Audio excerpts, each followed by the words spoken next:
Heaven just knows what it was.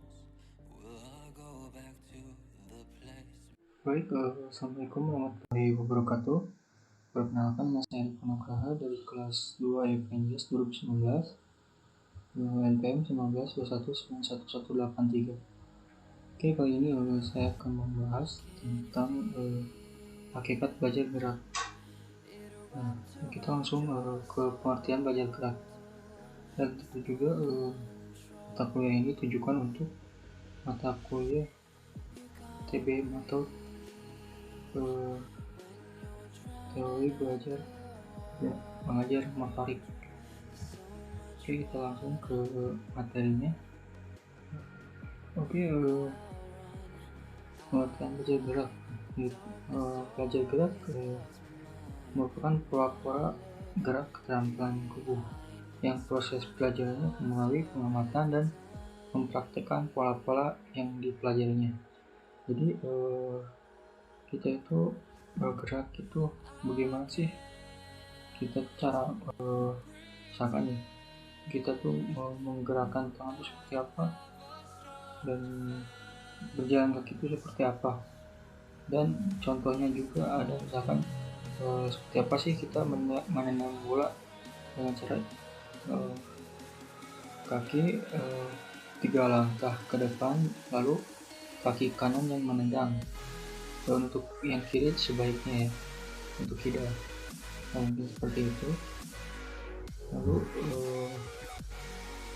nah di sini juga belajar gerak bukan berarti domain kognitif dan domain afektif yang tidak terlibat di dalamnya. Jadi semua unsur individu yang terlibat di dalam belajar gerak. Terus yang terlibat dalam domain psikomotor tersebut adalah respon-respon muskular yang diekspresikan dalam gerak tubuh secara keseluruhan atau bagian-bagian tubuh ya. Nah, di sini juga ada menurut Rutan, belajar motorik merupakan seperangkat proses yang berkaitan dengan latihan atau pengalaman yang mengantarkan ke arah perubahan permanen dan dalam perilaku terampil.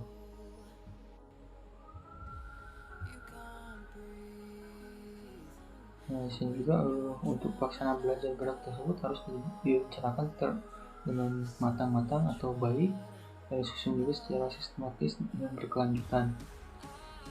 Dan maka siswa akan mendapat pengalaman belajar yang baik sehingga tujuan pembelajaran pun akan tercapai.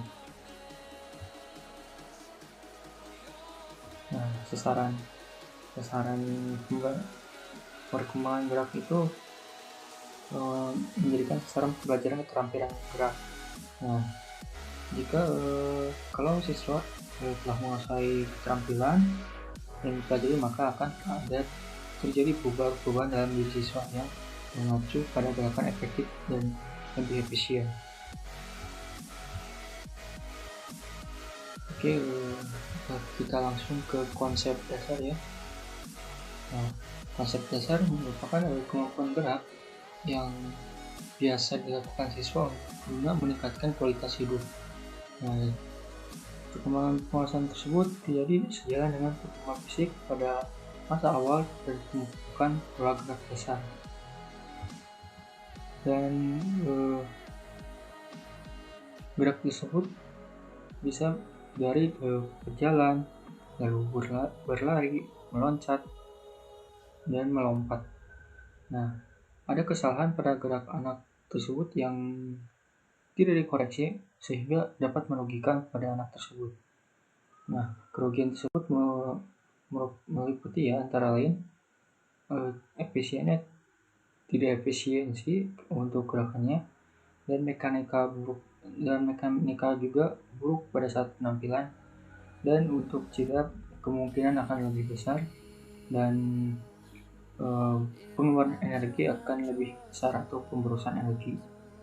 Nah, ada kemampuan dasar itu dibagi menjadi 3 kategori, yaitu lokomotor, non-lokomotor, dan manipulatif.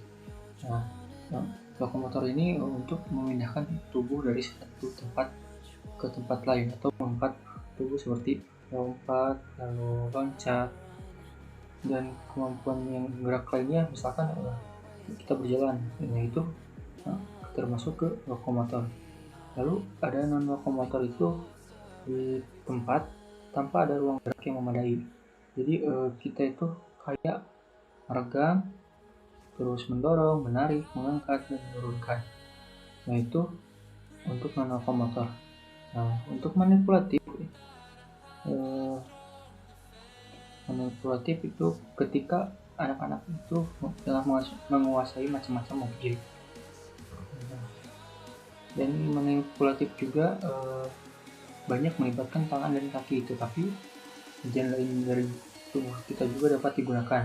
Dan misalkan pola gerak dasar berkat pengalaman gerakan, dan pada masa kanak-kanak akan menentukan kualitas gerakan pada masa kanak-kanak. Ya, karena selalu didorong dengan gerak-gerak dengan pola gerak dasar yang benar. Ya, misalkan ini ada gerakan lokomotor di sini juga kayak menggoyangkan menggoyangkan bahu, pinggul, menarik, menekuk, dan memutar. Mungkin seperti itu ya. Nah, teknik gerakan dasarnya untuk berjalan yaitu ketika badan kita harus rileks, posisi tegak, sehingga susunan tulang belakang juga akan lurus. Tegakkan kepala, tekuk bahu ini ya, tekuk bahu, lurus sejajar dengan badan ya, lurus sejajar. Lalu tarik dagu sedikit ke pandangan untuk ke depan ya, posisinya seperti ini. Nah, dada ditarik agak membusung sehingga pernapasan akan terbuka dari perut ke sini ya. Nah, itu, dan selanjutnya pandangan mata lurus ke depan. Nah, secara bergantian dengan mengayun dengan wajar dan relax. Ayunan dimulai dari persendian bahu dan persendian siku seperti ini ya. Untuk selanjutnya, kaki melangkah ke depan secara bergantian, terangkat dan menolak pada pangkal jari. Nah, pangkal jari itu di sini ya, pangkalnya. Ini misalkan pangkal jari. Nah, lalu selanjutnya ada kaki diangkat untuk maju ke depan dan dengan lutut sedikit tekuk, menapak pada tumit, telapak ujung jari kaki yang arahnya lurus ke depan. Lalu begitulah untuk cara berjalan ya, secara bergantian. Jadi untuk berjalan itu kaki kanan, kaki tumpu itu menjadi kaki ayun ya, tumpuan. Nah, untuk dasar lari yaitu untuk cara yang benarnya ya. Nah, yang pertama itu ada permulaan berdiri tegak, lalu kedua lengan ditekuk membentuk sudut 90 derajat ya, 90 derajat. Nah, seperti ini. Lalu gerakan mengangkat lutut setinggi pinggul yang dilakukan sambil berlari di tempat yang gerakan ayunan lengan. Lalu ketika tungkai kanan diangkat dengan lutut setinggi pinggul, lengan kiri diayunkan ke depan dengan kuat setinggi bahu dan kecepatan tangan di depan dada ayunkan dengan rileks. Nah, selanjutnya gerakan ini dilakukan dapat secara bergantian dari mulai pelan-pelan lalu bergerak maju semakin cepat, dan yang terakhir melakukan gerakan ke depan dengan gerakan yang cepat ya. Nah, untuk yang manipulatif, gerakan yang memakai alat bantu ya, seperti kok, bola voli, bola sepak bola. Nah, di situ juga mungkin cara melakukannya yaitu ada yang melempar, menangkap, menyepak. Nah, untuk yang lainnya juga bisa dengan tangan ya, memukul atau smash, itu masuk ke manipulatif dan membutuhkan alat bantuan. Nah, yang terakhir ada ranah gerak ya. Nah, ranah gerak juga dibagi menjadi 3 yaitu ada kognitif, afektif, dan psikomotorik. Nah, yang kognitif itu berkenaan dengan yang pengetahuan, penalaran, dan pikiran. Lalu ada pemahaman juga, penerapan, analisis, sintesis, dan evaluasi.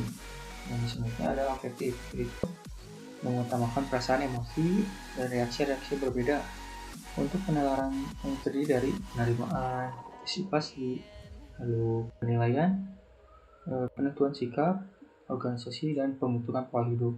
Nah, yang terakhir yaitu psikomotorik, yaitu mengutamakan keterampilan jasmani dari persepsi, kesiapan, lalu ada gerakan terbimbing, gerakan terbiasa, gerakan kompleks, penyesuaian pola gerakan, dan kreativitas. Nah, ada menurut Suparno ya, tahun 2010, proses pembentukan ini berjalan terus menerus dengan setiap kali mengadakan reorganisasi karena adanya suatu pemahaman baru. Lalu pengetahuan dalam pandangan konstruktivisme merupakan konstruksi ya untuk pembentukan manusia melalui interaksi mereka dengan objek, fenomena, pengalaman, dan lingkungan. Nah, mungkin itu aja yang bisa dapat saya sampaikan. Mohon maaf bila ada kesalahan dalam pembuatan video ini, mohon dimaafkan. Terima kasih. Wassalamualaikum warahmatullahi wabarakatuh.